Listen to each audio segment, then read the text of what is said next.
Selamat pagi semuanya. Kali ini bersama saya, Ibu Sulis, kita akan belajar tentang pemisahan campuran. Contoh campuran yang ada di alam antara lain ini ada air laut, di mana di dalamnya ada air, ada garam dapur maupun mineral lainnya. Kemudian ada darah, di dalamnya terdapat campuran plasma darah, darah putih, darah merah. Kemudian di sini air sungai yang kelihatan agak kotor ini ada air, kemudian lumpur maupun partikel padat lainnya. Bagaimanakah cara kita memisahkan zat-zat yang terdapat dalam campuran tersebut? Marilah kita ikuti bahasan berikutnya ini. Yang pertama tentang air laut. Air laut mengandung berbagai mineral termasuk garam dapur yang terlarut di dalam air. Nah, bagaimanakah cara orang-orang memperoleh garam? Karena garam dalam keseharian biasa kita gunakan untuk berbagai keperluan seperti masak atau keperluan lainnya. Marilah kita jawab permasalahan tadi, bagaimana orang buat garam melalui gambar berikut ini. Kita amati gambar ini.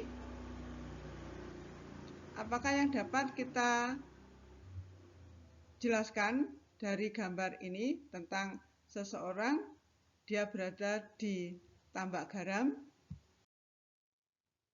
Yang pertama, air laut merupakan campuran air dan kristal garam yang larut, utamanya kristal garam walaupun ada beberapa mineral lainnya. Kemudian, orang membuat garam dengan cara menampung air laut di tambak. Kemudian saat siang hari terkena panas matahari, maka airnya akan menguap, sedangkan kristal garamnya tetap di dalam campuran itu. Lama-kelamaan, air berkurang karena menguap tadi, dan setelah beberapa hari adanya suhu dingin, kemudian larutan garamnya juga sudah mulai jenuh, maka akan terbentuk kristal garam. Sehingga setelah beberapa hari, semua garam yang ada di air laut itu akan mengkristal. Nah, peristiwa seperti itu merupakan pemisahan campuran dengan cara kristalisasi. Nah, sekarang cara apa saja yang dapat digunakan untuk memisahkan berbagai campuran di alam yang lainnya tadi? Apakah itu air sungai yang kotor, kemudian darah untuk memperoleh plasma darah, darah putih dan merah tadi. Yang pertama, marilah kita belajar tentang penyaringan. Ini kita lihat gambar tentang penyaringan. Di sini ada campuran pasir dan air, ada kertas saring yang diletakkan di atas corong, kemudian pasir dan air ini dituangkan melalui kertas saring, maka airnya akan jatuh melewati kertas saring, kemudian ditampung, dan pasirnya akan tertampung di kertas saring. Dari sini, bagaimanakah kita menjelaskan tentang penyaringan? Penyaringan merupakan cara pemisahan campuran antara zat padat dengan fluida. Fluida bisa berupa cair, bisa berupa gas, dengan cara dilewatkan melalui alat berpori atau penyaring.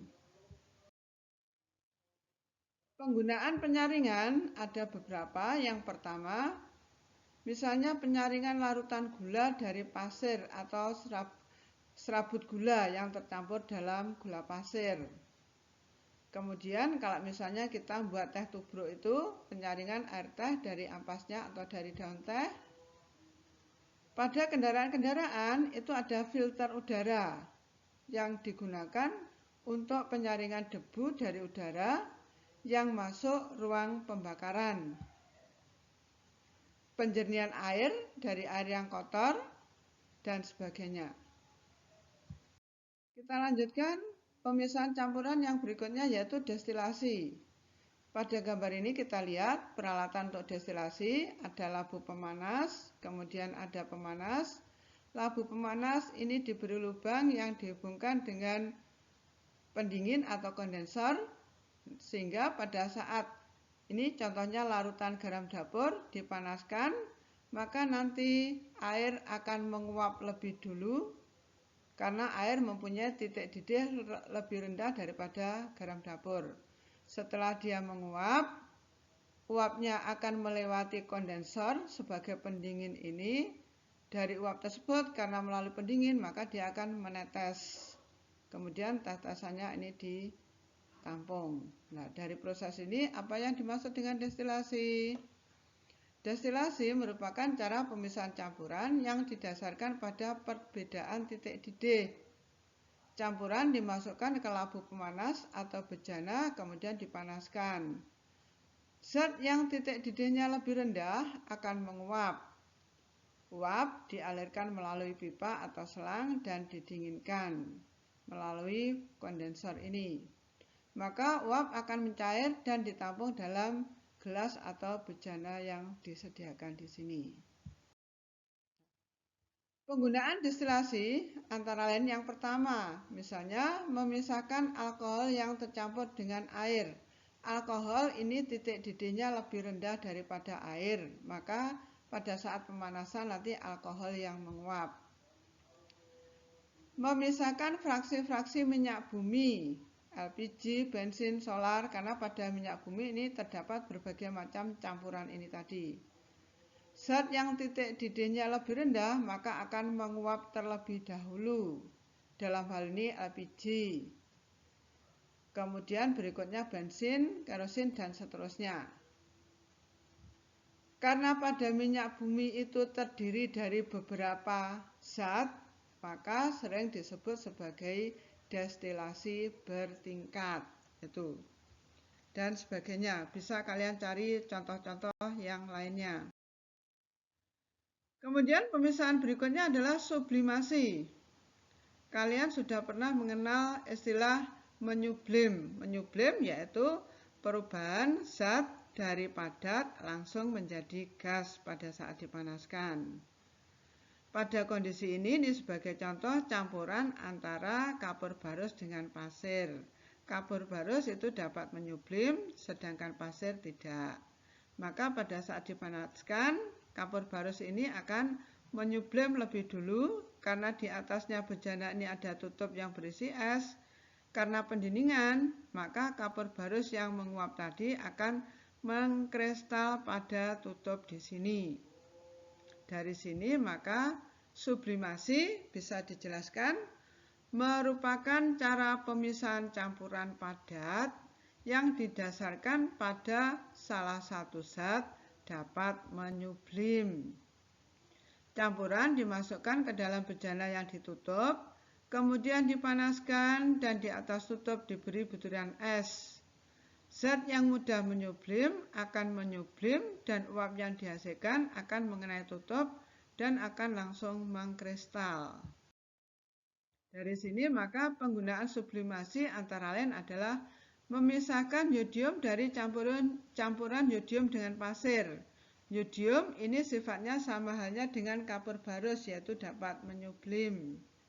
Dalam keseharian yodium ini biasa Anda gunakan sebagai obat luka atau yodium tentir itu. Berikutnya seperti contoh tadi memisahkan kapur barus dari campuran kapur barus dengan pasir dan sebagainya. Berikutnya cara pemisahan campuran dengan sentrifugasi. Di depan tadi salah satu campuran contohnya adalah berupa darah. Kalau kita ingin memisahkan darah menjadi plasma darah, darah putih dan darah merah, maka digunakan cara sentrifugasi ini di mana darah dimasukkan ke dalam tabung ini, kemudian tabung ini dimasukkan ke dalam alat sentrifuge atau alat pemutar. Di sini nanti tabung ini akan diputar dengan cepat oleh alat pemutar. Karena perbedaan massa jenis yang paling besar nanti akan berada di bawah, kemudian yang kurang besar di tengah, dan yang paling kecil massa jenisnya nanti akan berada di atas. Dari sini berarti Sentrifugasi merupakan cara pemisahan campuran yang didasarkan pada perbedaan massa jenis. Campuran dimasukkan ke dalam tabung dan dipasang ke alat sentrifuge atau pemutar. Setelah alat diputar, maka komponen campuran akan memisah dengan bentuk lapisan, di mana zat yang massa jenisnya lebih besar, dia akan berada di bawah. Yang massa jenisnya lebih kecil pada lapisan di atasnya. Berikutnya penggunaan sentrifugasi. Dari contoh itu tadi nampak bahwa memisahkan plasma darah, sel darah putih, dan sel darah merah yang terdapat dalam darah, dan sebagainya. Dari penjelasan tadi, kalian bisa eksplorasi, yaitu mencari campuran yang dapat kamu temui sehari-hari yang mengandung zat yang diperlukan dalam kehidupan. Kemudian, jelaskan proses pemisahan yang dapat dilakukan. Kalian bisa mengamati keseharian, kemudian studi literatur untuk bereksplorasi tersebut. Nah, selamat bereksplorasi, semoga ilmu kalian bisa berkembang dan semoga sukses. Terima kasih.